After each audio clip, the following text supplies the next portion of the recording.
Logan Sargent. He's a very controversial figure in Formula One right now.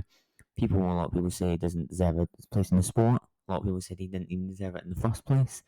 A lot of people say he doesn't deserve a seat for 2024. But it's unfair. So that's what I'm going to look at today. Is Logan Sargent Formula One worthy?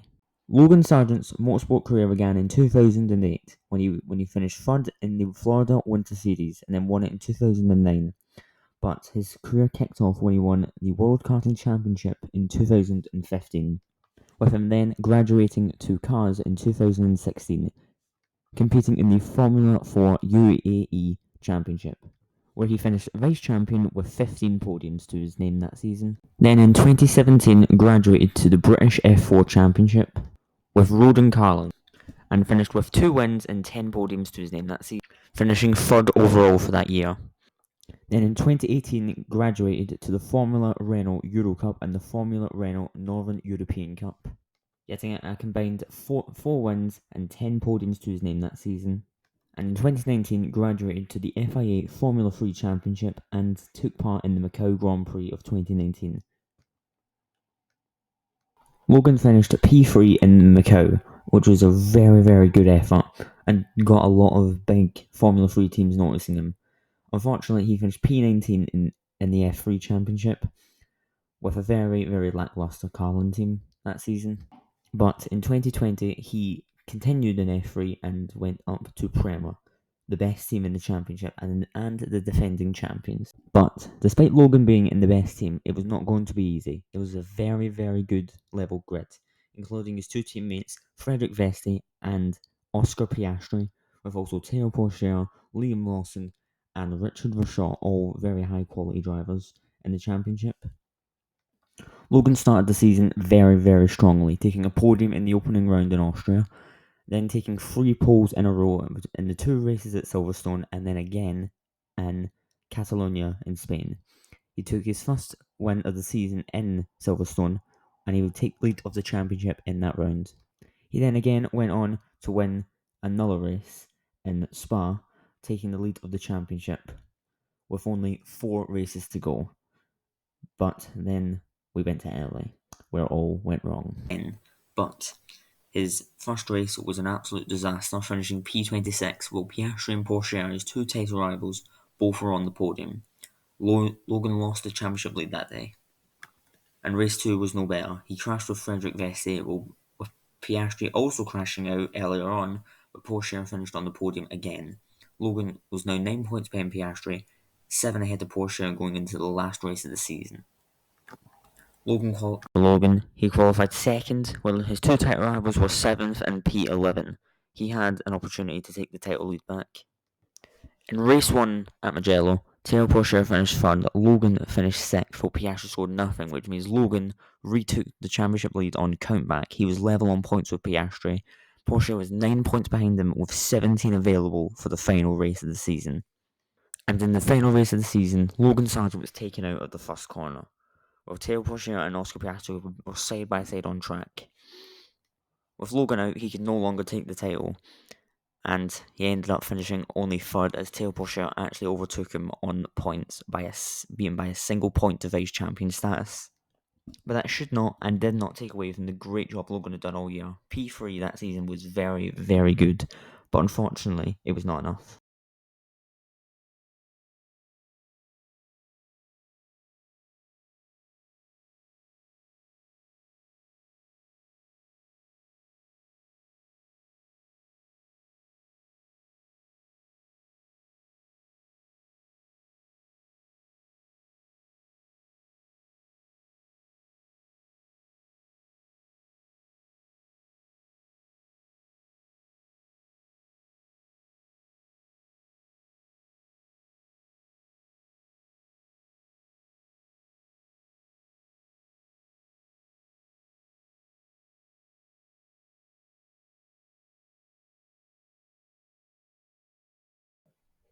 Logan had a very impressive 2022 season, getting his first podium in Baku in a very chaotic feature race. It was a very good result for him.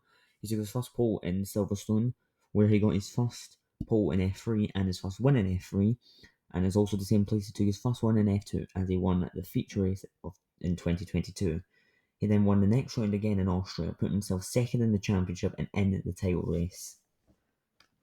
But then had a lot of really bad luck and really unfortunate moments throughout the season in Hungary, where he got crashed into in the sprint race. He had an engine failure during the pit stop. In France, he got taken out of the feature race in Spa, and then it just went downhill for that season. He never really recovered, but F2 was not the only thing Logan was participating in that season. He also participated in the Formula 1 FP1 sessions, as that was mandatory for an F1 team to field a rookie in a practice session.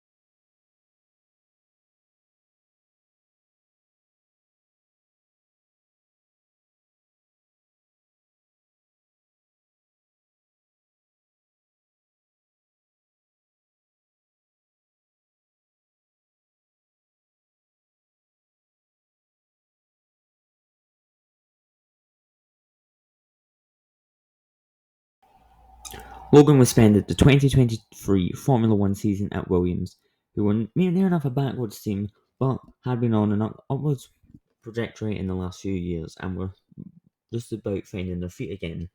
Logan started the season off very, very well with a P12 on debut, which was very impressive for a rookie. Usually rookies don't fare too well, but he done very, very well in his first race. He almost got out of Q2, but with a very just odd track limits decision. Didn't go all four wheels, only touched the sides, but because of the rules at Saudi Arabia, it was very, very odd. He had to wait a few more rounds to get out of Q2, which was okay because he was still finding his feet. It was a long season, it was all about getting results. But Logan ran into some problems.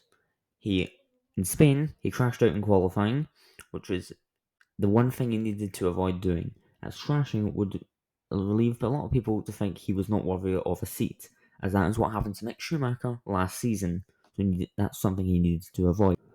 But in a half-wet, half-dry Silverstone, he got out of Q2 and was in the second round of qualifying. And in Zandvoort, he went one better and got into Q3 for the first time this season with his teammate Alex Albon. Unfortunately, though, he crashed in Q3 and then crashed in the race in Zandvoort. It was just one step forward, two steps back for Logan. It was really tough. Then in Monza, where they thought Williams would be very, very good, Logan had a very poor race, very poor weekend, but he had a good round in Austria, getting P11, almost getting points. He was getting closer and getting better. And then in Texas, at home in the USA, where he made his FP1 debut, it clicked, and he got his first points in Formula 1. It was such a proud moment and such a great moment for everybody. At Williams as well. I was so happy for him. But even then, there were still really tough moments, like crashing in Australia, which was very poor. The crash in Singapore and the huge crash in qualifying in Japan really set him back. A lot of people started to question if he was even F1 standard at that rate. But he then got another couple good performances in Mexico and Brazil, which seemed to save his career, and then qualified P6 in Vegas, which is a very, very impressive result for him. And it just about kept his seat. He had a very poor Abu Dhabi, a very poor end to the season, but James Vowles and the whole of the Williams group decided to keep Logan on for 2024.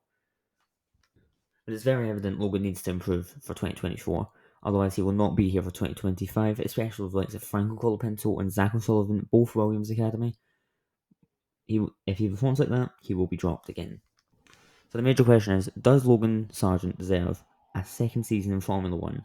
Yes, he does. Just about. He's on thin ice, but he deserves another chance. Just like Mick Schumacher he was given another chance. Everybody deserves two shots at this sport, and Logan has proven it again and again.